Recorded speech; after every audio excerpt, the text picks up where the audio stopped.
Welcome back, everyone. It's been a little while for copper wiring, but I'm finally back with another update, and you'll notice this one does not say Beta 6. It actually says Pre-Release.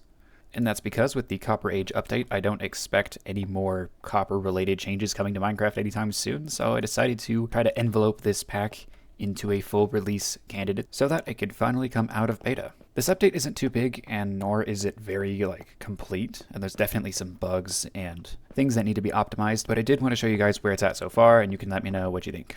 Since the last update to the data pack, which was over a year ago, the dialog menus have come out, so I do have some copper wiring settings here. There's not a whole lot, just enabling or disabling the Tesla core, and I'll get into what the copper golem particles means later. And if things stop working properly, there's a reset button right here, so you don't have to run a function separately. So previously, what was a toggleable setting for the lightning rod to have a delay is now built into all of the different variants of it. So for example, the regular lightning rod is still instantaneous as before, but the exposed lightning rod now has that 1 tick delay that the first version of the data pack had with regular lightning rods. So if you want a bit of delay, you have that. Weather lightning rods have a 2 tick delay, so it's a little slower. And fully oxidized lightning rods will have the longest delay of 4 ticks per rod, which makes any slow timing thing really compact. Now you may be asking what the chiseled copper blocks do, because previously they were the ones to add delay, and they do something unique. I'm not completely sure if this is what I want. Let me know if you have a better idea. Now you might notice the regular one works just the same, and of course with longer delays these take longer to turn off and on. But what's really unique about the chiseled copper is if I go to the next stage, you'll notice sometimes this one glitches out a little bit.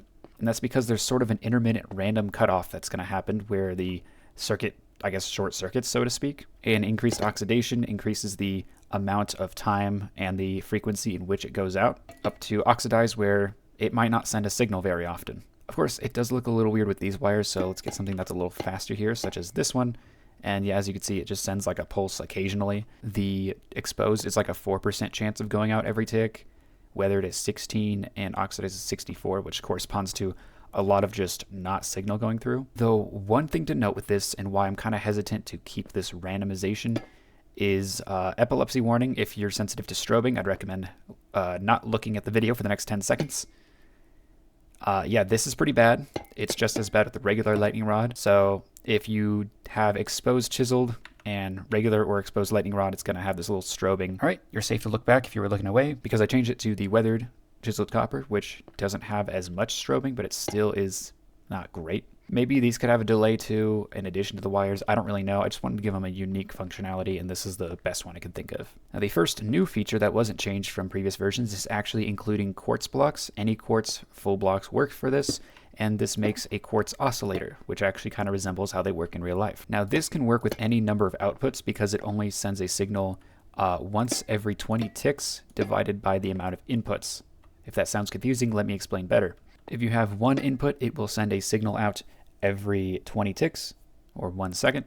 But if you have 2, it'll send it every 10. If you have 3, it'll be uneven, but about 3 times a second, and so on. And this can be a convenient clock, so you don't need a bunch of repeaters with redstone. Again, the theme, of course, is keeping things compact. The cool thing is you can slow this down really quickly just by doing it again, and now this one will only send an output of a single pulse every 20 seconds. You can definitely get some exact math, like for instance, this one ticks at 2 times a second, and yeah, it's not glowing. There's a little weird bug with some of these.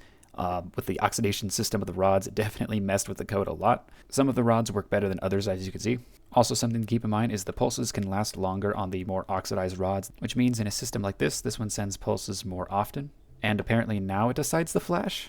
I don't know, this thing's really weird. But yeah, using some systems like this, you can create some interesting timing mechanisms. It just requires a little bit of math, but it's not too hard. The next feature actually uses one of the new copper blocks, which is the copper bars. And this one will turn them into sort of a low voltage wire, where they don't count as an output, so you can have as many as you want. If they are placed around a copper block, which I'm going to call nodes for this data pack, in the 3x3 area centered on that block, then they actually function as a low voltage, no damage wire here. As you can see, I'm not actually taking damage, but it is knocking me back, which is different from these, which don't knock you back, but deal damage. So these ones can work as sort of an electric fence that just keeps mobs away or players. It's not an amazing use, but I thought it'd be kind of cool, and if I made these into actual wires, then they would have to have like sparks or particles since they don't glow like lightning rods do. So I decided these low voltage wires that just knock things back would be an interesting use. Now the next feature comes in the form with the copper golem, which when coming in contact with a copper wire or getting shocked by a Tesla core, instead of receiving damage, it'll actually get a speed buff. And you'll hear a little sound effect, and this is what the Golem particles setting is. If you turn this off, then they won't have these particles. And the speed buff lasts for 10 seconds, and this is pretty useful if you want to speed up their productivity. And I just thought this was a nice little touch to give these guys more of a use and make them more productive. But as important as it is to mention what I did do with this update, it's also important to mention what I didn't do. And that is that all of these blocks here don't have a functionality in this data pack. As far as an explanation for these three, anything I could think of for the cut copper stairs would just be related to simply having one input, one output, and it would have to be a lot of directional checking with block checking, and it would just kind of tank the performance of the data pack for basically no gain. And a similar thing can be said for the door and trapdoor. You have to do a lot of block checks with their location, if they're open or closed, and honestly, it just seemed like it wasn't useful enough to actually implement. As far as new blocks go, I wasn't really sure what to do with the copper chain. It could have been a two-way wire, like how people wanted with the original lightning rod, and I did try coding that, and to be honest, it just didn't work. It kind of the same thing, just performance-wise, you would have to do a lot of checks, and it would just not be worth it. And then finally, I really wasn't sure what to do with a Copper Golem statue. Obviously, the idea is maybe like you charge them from below, but you can't use that to restore their oxidation stages or turn them alive. That's only possible with the player interaction and the axe. So that's why none of these blocks have a use and why there hasn't been a version 1.0 yet. I just wasn't really sure what to do with them or if I should do anything at all. And yeah, that's pretty much it. I know this update's pretty small, but I just wanted to show you what I have for the Copper Age update. And we're getting ready for a 1.0 release. I just want to see if there's any more suggestions that you guys have for these things. And for those wondering about a Bedrock release, because some people have asked about that, there's a separate developer working on a Bedrock add-on for this data pack. They have been a little busy. We wanted it to release sooner so that I can make an announcement now, but it didn't really happen. But the plan is to save the 1.0 release video for when that comes out, so it could be like a double announcement. But otherwise, if you want to give this pack a try in its current version and find bugs, do let me know about the bugs. That is very important. Also, if you've ever made anything cool with this data pack, feel free to send it my way, so that way I can show it off in the full release video and give you a shout out. For example, maybe you didn't know, but this data pack allows you to have higher fidelity music with note blocks. For instance, this is what it sounds like with redstone. You can really only have a note every 2 in-game ticks, but with this pack, you can do it in every 1 tick. I mean, like, this alone just changes how note block music works. I think it'd be really cool if someone made a really awesome song. Anyways, I think I've mentioned everything I need to. Thanks for watching this little video. Hopefully I can get the 1.0 release out very soon. I think that'll be exciting. Anyways, guys, I'll see you all in the next one.